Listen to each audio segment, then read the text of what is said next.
Hello friends, जय जगन्नाथ। आज मु कांकड़ आलू भाजीबी बहुत बढ़िया लगे। ये हूँ सारू आलू कोसला शाग पकईकी रोसई करी मैंने मसला करी बेसर टाइप रे बहुत बढ़िया लगे मत। तो शाग आलू सारू मोर ये हूँ फेवरेट जिनस। आपण मन केमती लगे? आपण मन तो भल लगुथ कहीं ये शाग समस्त प्रिय। आउ कांकड़ आलू भजा भी से भल लगे।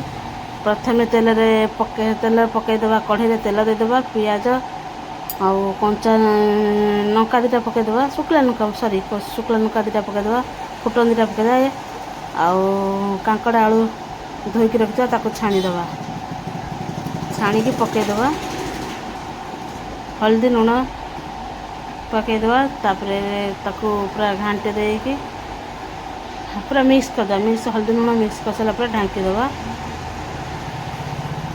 हे आइलानी गोटे गोटे पाचिला कांकड़ थिला तो से पकईदेली मत भल लगे काड़ू माड़ू कर खाइबा भल लगे।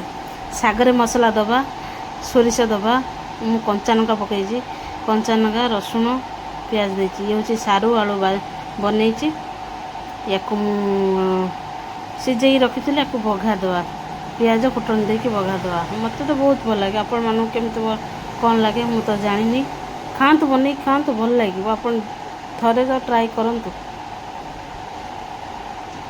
देखंतु शाग तकार कलरटा बहुत बढ़िया लगे। पखाल भात कौन गरम भात खाइब बहुत बढ़िया लगे। झोल कम रखा पड़ो मुझे गरम भात खाइम बोली झोल टिके अधिका रखते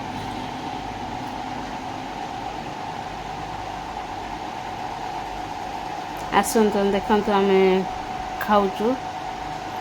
मु गरम भात खाइलिनी एगुड़ा जिनस देखिए मु पखाड़ धरिकी बसीगली। आम माँ छुआ 4 जन बसचु मो झी मो पुओ मो हजबैंड आ मु।